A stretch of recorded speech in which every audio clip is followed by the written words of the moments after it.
Hi there, and welcome to Code Rush with Gaurav, where we break down AI core concepts, tools, and trends into small and consumable chunks so that our learnings becomes easy.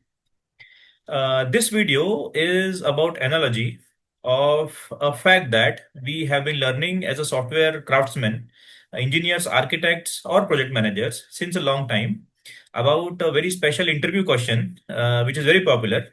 What all happens when you hit a URL into the browser? You type a URL and you click enter, you hit enter, and you get a beautifully crafted web page in the browser. What all happens in between that entire process? Now, this video is specially for everybody who is part of the software industry or who is trying to learn now, uh, correlating to what all happens when you enter a URL into the browser and you get a web page back. What all happens today in the AI world when you enter a prompt into the chat GPT and when you hit send. After that, you get a beautifully crafted response back in the chat window. So what all happens in between? We are going to correlate our previous learnings. So what all happens in between? We are going to correlate our previous learnings into the world of AI. And we'll see in today's world how really AI works. So let's dive in and let's get started.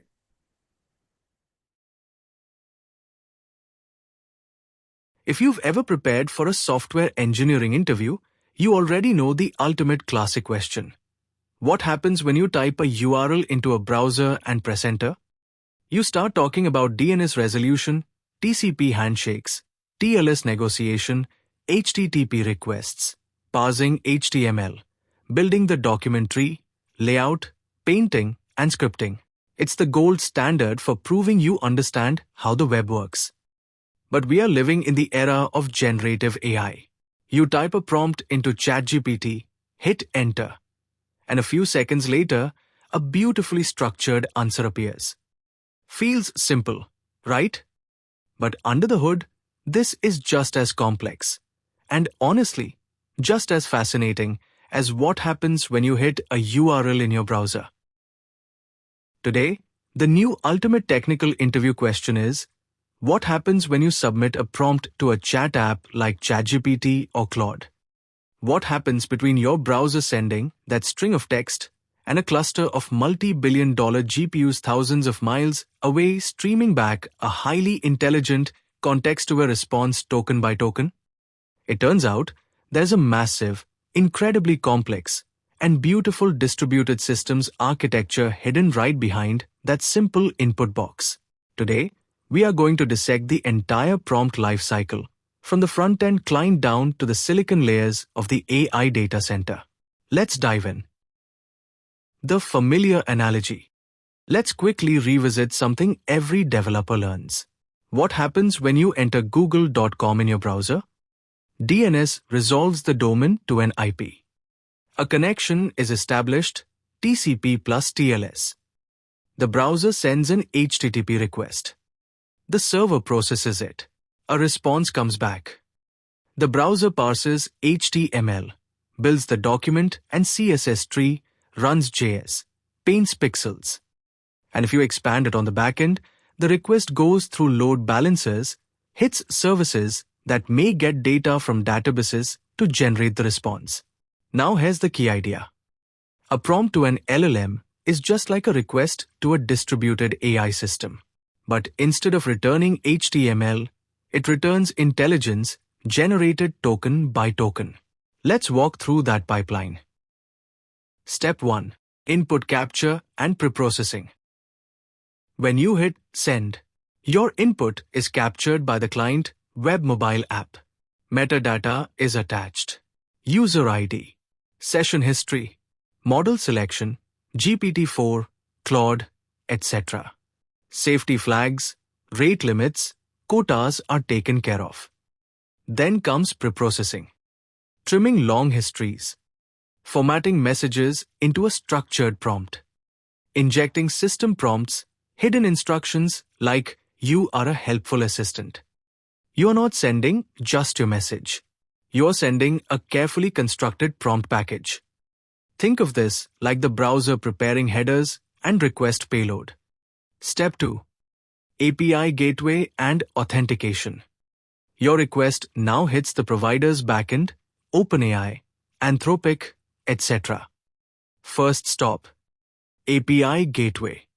What happens here? Authentication, API key session validation.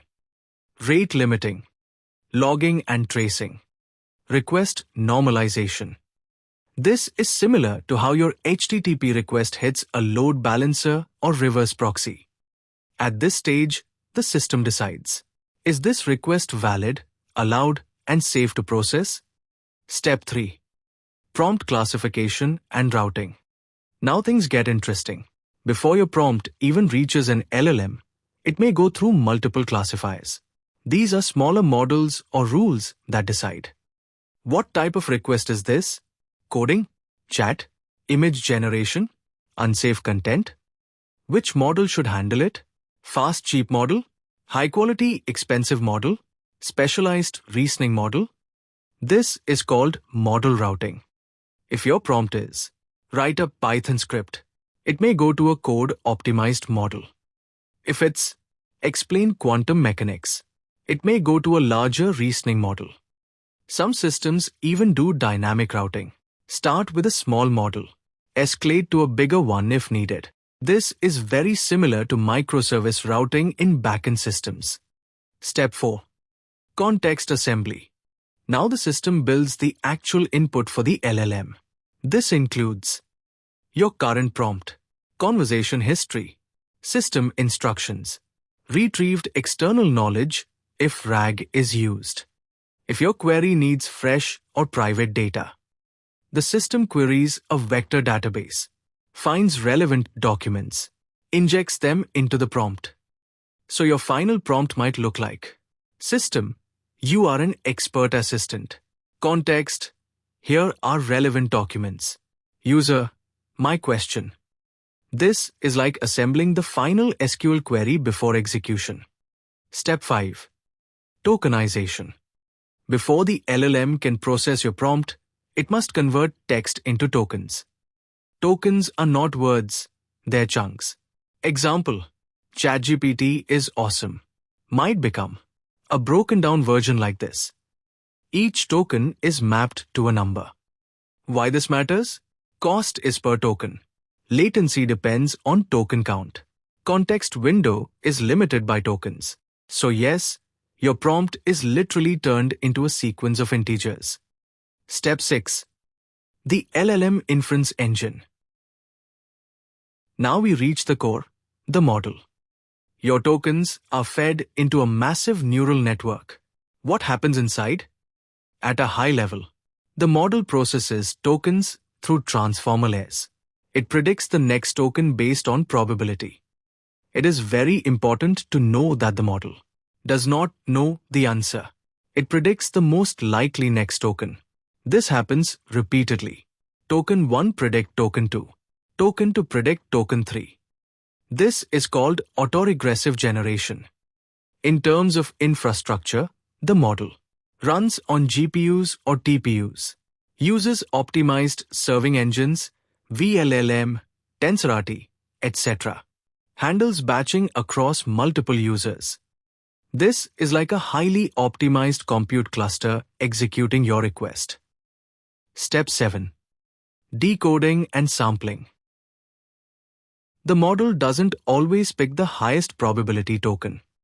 There are strategies: temperature, creativity versus determinism, top-K sampling, top-E, nucleus sampling. These control how creative or predictable the output is. Example, low temperature. The capital of France is Paris. High temperature, Paris, the timeless heart of France. Same model, different decoding strategy. Step 8. Streaming the response. Instead of waiting for the full response, systems stream tokens as they are generated. That's why you see text appearing word by word. Behind the scenes, tokens are generated, converted back to text, sent via streaming APIs like Websockets or SSE. This improves perceived latency significantly. Step 9. Post-processing and safety. Before the response reaches you, safety filters may run again. Formatting adjustments happen. Tool calls may be executed.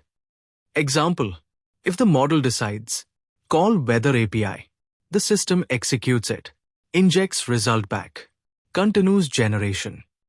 So sometimes the LLM is not just answering, it's orchestrating tools. Step 10. Rendering in the UI. Finally, the response reaches your client. It's rendered as markdown text. Code blocks get syntax highlighting. UI updates incrementally. This is the equivalent of DAM construction layout paint. But instead of HTML, you're rendering intelligence. So the next time you hit send on a prompt, remember, you're not just asking a question. You're triggering distributed systems, model routing, retrieval pipelines, GPU inference engines, real-time streaming, all to generate one answer. And just like understanding the browser made you a better developer, understanding this pipeline will make you a better AI engineer. And here is a summary of what we just saw. You can pause the video here and understand the analogy better. I hope this video was useful. And that is it for this video. I hope you were able to correlate the learnings that we had in the past to the new learnings in the AI world that we have when you send a prompt and you get a response back. What all happens in between? Throughout this video, we have learned that there are a lot of steps that happen between you enter a prompt and you get a response back. In this channel, I have made a lot of dedicated videos to individual steps, like what LLM is, what RAG is, what LLM routing and classification is. We have done a dedicated video on the LLM ops, which explains the whole pipeline, the inference service and everything. And on top of it, if you want me to cover some particular step with focus in a dedicated video, let me know in the comments and we'll do so. And one question I want to leave you with, you tell me in the comments if you know the answer. If I am building an AI agent and I want to do some cost optimization, so that not all my naive prompts, like very basic hi, hello kind of prompts, reaches a premium model.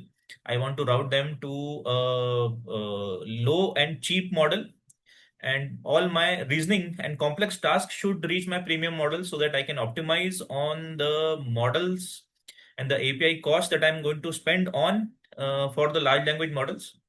Tell me which step is important and where will you implement that in this whole pipeline. If you enjoyed this video and you have learned something new today, do leave a like. It really helps the video to spread and the channel to grow. Thank you for your support and the love that you have shown to this channel so far. I am really blessed. I'll see you in the next video. Till then, have a good one. Bye bye.